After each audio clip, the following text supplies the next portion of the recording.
El inicio de la pandemia me arrebató todo el esfuerzo que había puesto en mi persona y me desvió. Me llevó a la oscuridad y desvaneció mi sueño en la vida, como cuando alguien apaga una vela sin esfuerzo. Tengo 29 años. Nací en la ciudad de Guadalajara y he dedicado toda mi vida a estudiar y profundizar el campo de la mente subconsciente, solidificando mi carrera como escritora en la programación neurolingüística. Cuando tenía 9 años, quedé a cargo de mi prima por órdenes de mi madre. Durante una semana, siempre me decía que volvería, pero yo no le creía, ni aunque me hubiera dicho todo lo contrario. Desde entonces, tengo un miedo irracional a la soledad, y con el tiempo había estado enfrentando ese miedo con toda la voluntad y sinceridad posible. Porque como dicen por ahí, haz lo que puedas con lo que tengas. Y eso fue precisamente lo que hice. Comencé a enfocarme en las cosas que controlaba y dependían de mí.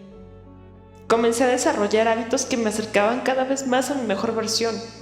Comencé a romper los patrones que me mantenían en aquellos pensamientos aterradores y llenos de energía negativa.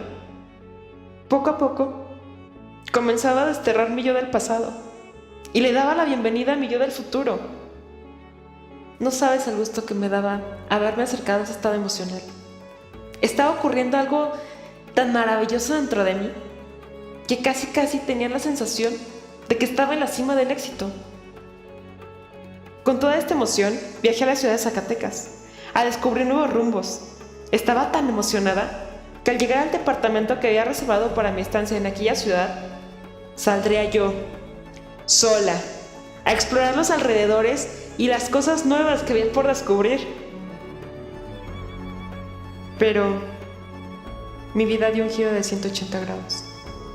Cuando nos pusieron en cuarentena y el miedo que había permanecido dentro de mí se magnificó.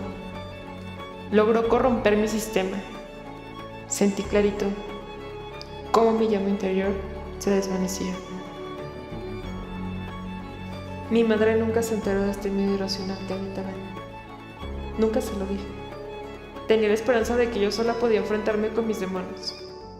Una voz dentro de mí me decía que persiguiera aquel sueño y que tomara el riesgo, que habría que hacerlo.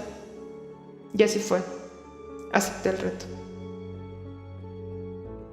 Los días en el departamento eran eternos, y casi sin darme cuenta, comencé a destruir aquellos hábitos poderosos que había forjado. Poco a poco estaba olvidando esas emociones que me hacían sintonizar con mi mejor versión.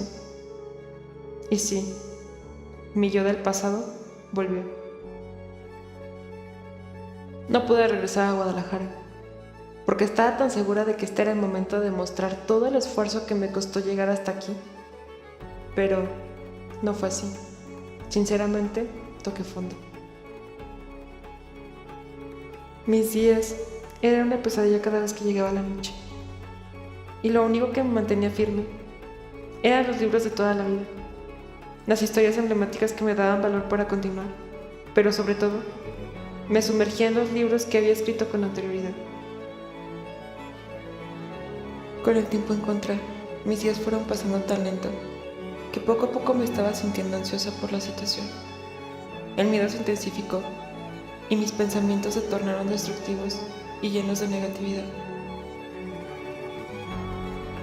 Pero mi llama se encendió de nuevo cuando recordé las razones que me impulsaban a profundizar en el campo de la mente subconsciente y enfrentar mi miedo a la soledad. Mi estado emocional cambiaba conforme recordaba y mi estado químico también lo hacía. Algo en mí me decía que aquello se convertiría en una historia que plasmar en un libro. Me armé de valor y dirigí mi atención hacia mi persona. Comencé a cuestionar mis hábitos de cuarentena, a observar mis comportamientos automáticos, a recordar aquel sueño que tenía de superarme, a cuestionarme seriamente si sería capaz de abandonar aquello que me costó tanto construir. Y en ese momento, evoqué a mi yo del futuro. Y fue ahí, justo cuando di en el blanco. A partir de ese momento, las cosas comenzaron a cambiar. Sentí claramente una sensación de empoderamiento y vi con precisión aquel punto en donde estaba. Mi nueva meta de salir adelante y escribir lo que estaba viviendo me quitaban el sueño. Logré romper los patrones que estaban obstruyendo mi camino y me juré a mí misma que cuando lograra reincorporar mi visión, sería aquella persona que siempre había querido lograr ser, sin ese miedo irracional que me atormentaba, con una voluntad a prueba de balas. Mis días se han vuelto más claros desde ese juramento muerto. Hoy, estoy por terminar de escribir esta experiencia vivida. Estoy convencida de que si continúo con mi camino desde casa, tendré la oportunidad de brillar cuando la cuarentena llegue a su fin.